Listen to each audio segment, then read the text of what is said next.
This is the story of the Manchester Familieman, a tale of deception, danger, and the shocking reality of a double life as a gangland assassin.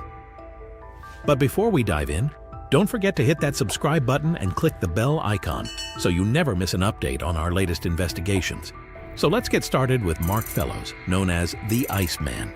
Led a shocking double life as both a gangland hitman and a seemingly normal sous chef, family man, and fitness enthusiast.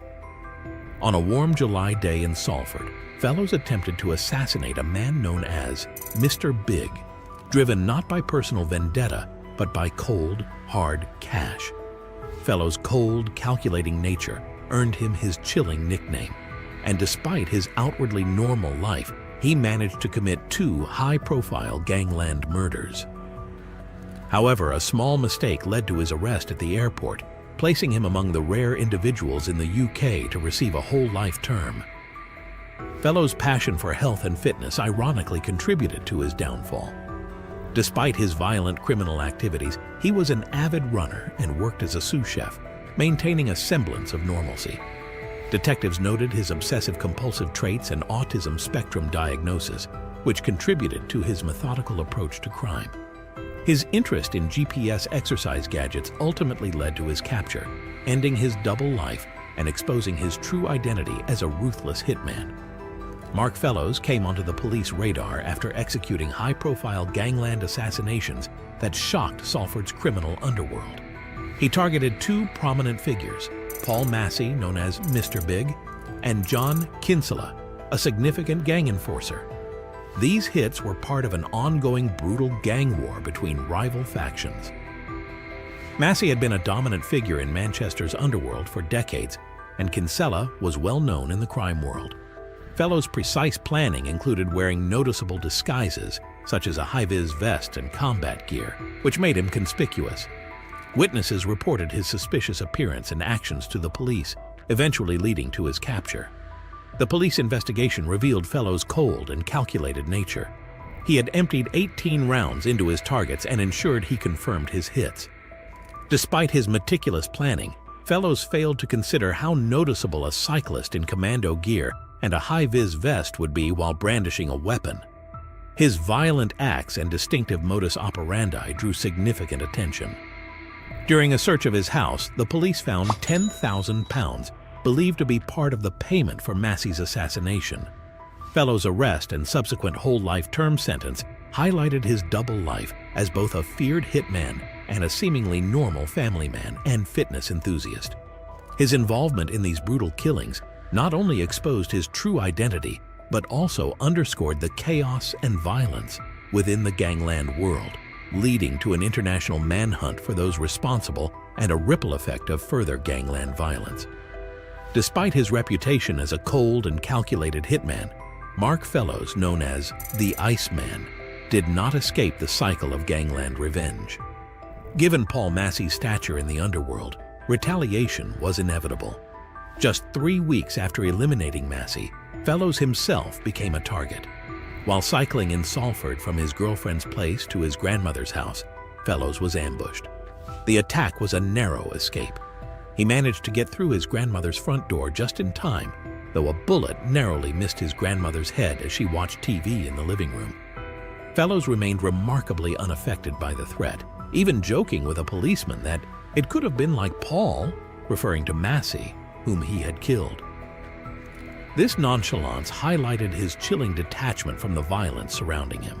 The police increased patrols and publicly linked the latest hit to Massey's assassination, urging the people of Salford not to take the law into their own hands. Suspicion around Fellows grew due to his movements and phone records, though there wasn't enough evidence to charge him immediately. Incredibly, just hours before killing Massey, Fellows had been recorded on CCTV enjoying a family meal at the Red Lion pub with his partner Katie Maroy and their children. His ability to seamlessly blend his criminal activities with his family life underscored his surreal ability to wear different masks. Fellows might never have been brought to justice for Massey's murder had he not committed another assassination in 2018. This time, his target was John Kinsella, a career criminal and gangland enforcer known for stopping a gangster from terrorizing former Liverpool FC footballer Steven Gerrard. Kinsella, however, had become embroiled in the gang feud, marking his days as numbered. Kinsella was walking his American Bulldogs with his pregnant partner Wendy Owen when Fellows struck. Wearing a high-vis vest and riding a bike, Fellows approached from behind, shooting Kinsella twice in the back.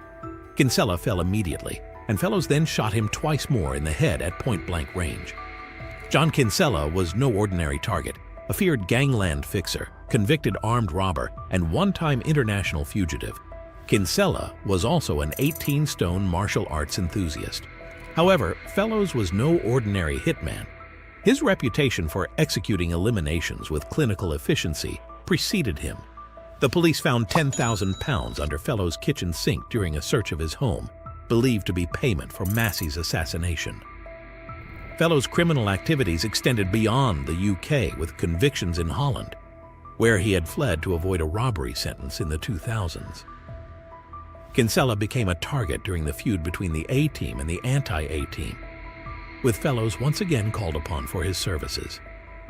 Interestingly, Fellows had attempted to kill Kinsella days before the successful hit, arriving too late as Kinsella was already on the return leg of his morning walk. Fellows worked night shifts making sauces for Greencore, a convenience food manufacturer, before successfully completing the hit by setting off an hour and a half earlier. CCTV caught Fellows leaving Rainhill at speed on his bike after the hit, with his partner in crime, Stephen Boyle, waiting in a car with altered number plates to take the weapon. Fellows then changed clothes in the woods before going home. He continued his day by shopping at the Trafford Centre with his mother, eating at a restaurant, and buying new trainers. That same day, he dumped his bike and later socialized with friends at a pub. The two high-profile assassinations led to a massive police investigation, with detectives collecting 47,000 intelligence logs related to Massey's murder. They discovered that 112 people wanted Massey dead and that the eliminations were part of a gang war between the A-Team and its splinter group, the anti-A-Team.